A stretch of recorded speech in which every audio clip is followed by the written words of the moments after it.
ये पुराना farm house Rhode Island के हैरिसविले के किनारे पर खड़ा था। सन्नाटे में पहरेदार की तरह ये बहुत सारे पेड़ों पर नजर रखता था जो फुसफुसाते रहते थे। 1736 में बना ये सदियों पुराना था। इसकी फर्श और खिड़कियां इसका सबूत देती थीं। 1971 में पेर्रॉन परिवार, जो उम्मीदों और सपनों से भरा था, इस घर में एक बुरे सपने में कदम रखा। रोजर और कैरोलिन पेर्रॉन अपनी 5 बेटियों के साथ मानते थे कि उन्होंने अपना हमेशा के लिए घर पाया है। वो गलत थे।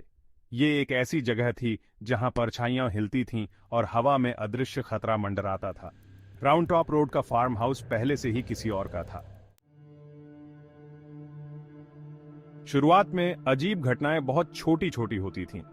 दरवाजे अचानक खुद से खुलते और बंद होते थे। सड़ी हुई लाश की गंध हवा में तैरती थी। एक भूतिया बदबू जो आती और जाती रहती थी। कैरोलिन, जो कि बहुत धार्मिक और मजबूत महिला थी, उसने सबसे पहले बदलाव देखा।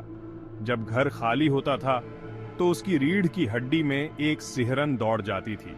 उसे एहसास होता था कि वह अकेली नहीं है। उसकी बेटियां, जो बहुत छोटी थीं और ये सब समझ नहीं सकती थीं, काल्पनिक दोस्तों और रात में अजीब आवाजों के बारे में बातें करती थीं। गलियारों में उनके पीछे पीछे फुसफुसाहट और हंसी की आवाजें आती थीं। फार्म हाउस, जो कभी खुशियों का घर था, अब डर की जेल बनता जा रहा था। हर गुजरते दिन के साथ कैरोलिन की चिंता बढ़ती गई। अजीब घटनाएं और भी तेज हो गईं, और भी भयानक, और भी खतरनाक। आधी रात को बिस्तर हिंसक रूप से हिलते थे। अदृश्य हाथ चादरों को खींचते थे। दीवारों से तस्वीरें गिर जाती थीं। उनके कांच अंधेरे में चीखों की तरह बिखर जाते थे। लड़कियों में से एक, जिसकी आंखें दहशत से फैली हुई थीं, ने दावा किया कि उसने अपने बिस्तर के नीचे एक परछाई देखी, जिसका चेहरा अंधेरे में ढका हुआ था। एक मां के प्यार और डर की बढ़ती भावना से प्रेरित होकर कैरोलिन ने चर्च में शांति पाई। पुजारी, एक दयालु व्यक्ति जिसके चेहरे पर चिंता की रेखाएं थीं, ने उसकी कहानी को गौर से सुना। उसने प्रार्थना और सांत्वना के शब्द कहे, लेकिन वह जानता था कि कुछ और करने की जरूरत है। उसने प्रसिद्ध असाधारण घटनाओं के अन्वेषकों एड और लॉरेन वॉरेन के बारे में बताया, और कैरोलिन के दिल में आशा की एक किरण जगमगा उठी। वो अपना बनाना चाहती थी। अपनी जांच के माध्यम से वॉरेन ने एक डार्क हिस्ट्री को उजागर किया जो खुद जमीन से जुड़ी हुई थी। उन्हें पता चला कि फार्म हाउस कभी बातशेबा शर्मन का था, एक ऐसी महिला जिस पर जादू टोना करने का आरोप लगाया गया था और उस पर अकथनीय कार्य करने का संदेह था। सदियों की नाराजगी और क्रोध से भरी उसकी दुष्ट आत्मा घर और उसके निवासियों पर राज करती थी। वॉरेन को जल्द ही एहसास हो गया कि बातशेबा के इरादे बुरे थे। वह कैरोलिन को अपने वश में करना चाहती थी। उसके परिवार के लिए उसके प्यार को विनाश के हथियार में बदलना चाहती थी।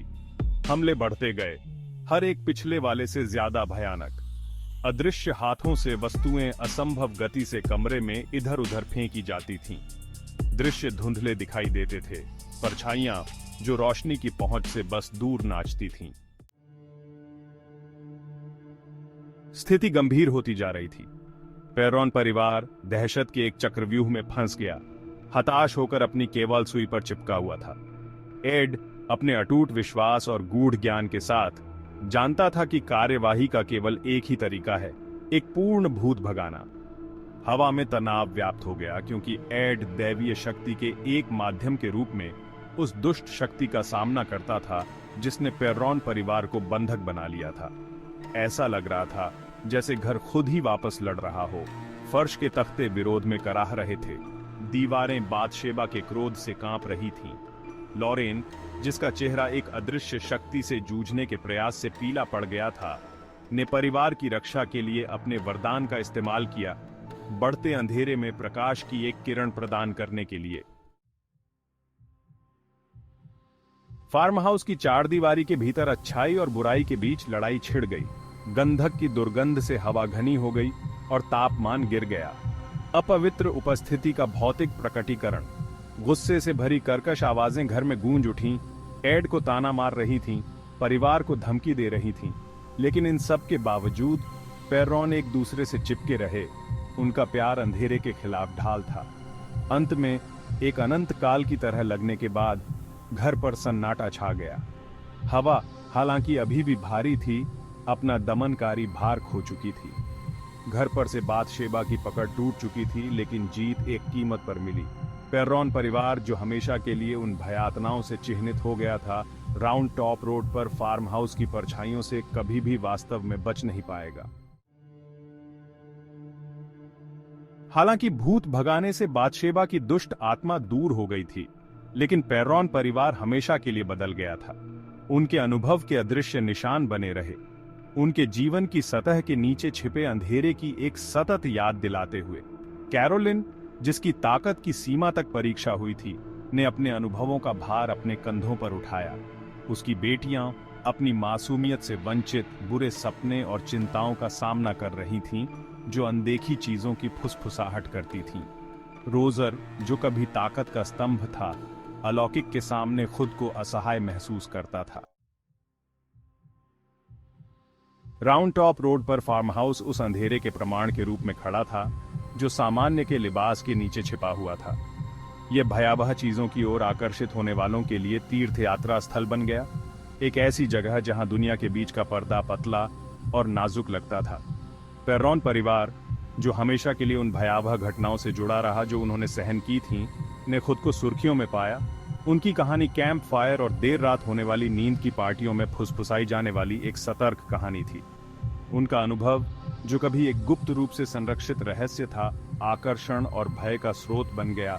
एक अनुस्मारक कि कुछ दरवाजे बंद ही रहने देना बेहतर है, कुछ रहस्य दफन ही रहने देना बेहतर है। पेर्रोन परिवार की अपबीती एक भयावह अनुस्मारक के रूप में कार्य करती थी कि दुनिया में मानव जाति की तुलना में कहीं अधिक रहस्य हैं। उनकी कहानी उन अनदेखी ताकतों की फुसफुसाहट करती थी जो हमें घेरे हुए थीं। वे आत्माएं जो हमारे बीच चलती थीं, उनमें नेक और दुष्ट दोनों। इसने वास्तविकता के बारे में हमारी धारणाओं को चुनौती दी, हमें इस संभावना का सामना करने के लिए प्रेरित किया कि हम अकेले नहीं हैं, कि हमारे अस्तित्व की सीमाएं उतनी स्थिर नहीं हैं जितना हम मानते हैं। और यद्यपि अंधेरा कम हो गया होगा, उनके अनुभव की गूंज बनी रही। एक भूतिया अनुस्मारक की कुछ चीजों को समझाया नहीं जा सकता, केवल सहन किया जा सकता है।